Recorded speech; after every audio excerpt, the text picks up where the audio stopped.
উত্তর পূর্ব বঙ্গোপসাগরে একটা নিম্নচাপ তৈরি হয়েছে। আর এই নিম্নচাপটি আগামী 24 ঘন্টায় উত্তর পশ্চিম বঙ্গোপসাগরে সরে আসবে।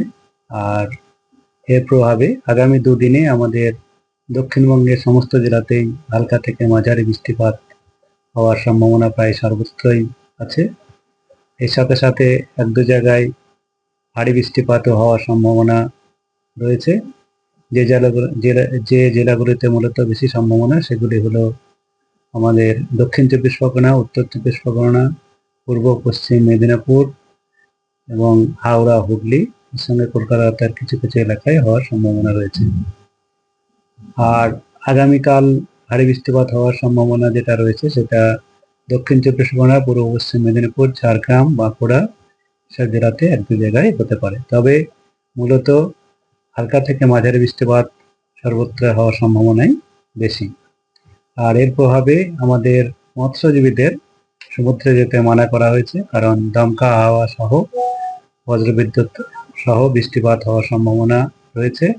আর তার সঙ্গে দমকা হাওয়াও 35 থেকে 45, সর্বোচ্চ 55 পর্যন্ত যেতে পারে। তার জন্যে মৎস্যজীবীদের সমুদ্রে যেতে মানা করা হয়েছে।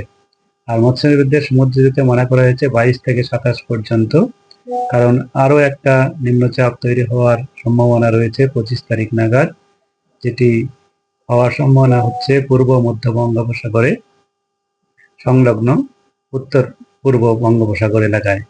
আর এটি 26 তারিখ নাগাদ আমাদের উত্তর পশ্চিম সংলগ্ন পশ্চিম মধ্য বঙ্গোপসাগর এলাকায় সরে আসার সম্ভাবনা থাকবে এবং তার সঙ্গে সঙ্গে এটি গভীর নিম্নচাপেও পরিণত হওয়ার সম্ভাবনা আছে। তবে এটি আমাদের দক্ষিণ উড়িষ্যা এবং অন্ধ্রপ্রদেশ উপকূল সংলগ্ন এলাকা 27 তারিখ নাগাদ অতিক্রম করার সম্ভাবনা থাকছে। কলকাতা তার পার্শ্ববর্তী অঞ্চলে আগামী দুদিনে হালকা থেকে মাঝারি বৃষ্টিপাত হওয়ার সম্ভাবনা থাকছে কয়েক পশলা। আর এক দু পশলা আজকে থেকে আগামী 24 ঘন্টার মধ্যে ইন্টেন্সও হতে পারে। তবে মূলত কয়েক পশলা হালকা থেকে মাঝারি বৃষ্টিপাত হওয়ার সম্ভাবনা বেশি। আর যেহেতু মেঘলা আকাশ থাকবে, সর্বোচ্চ তাপমাত্রা কিছুটা কম থাকার সম্ভাবনা, যেটি 30-31 মাঝামাঝি থাকার সম্ভাবনা।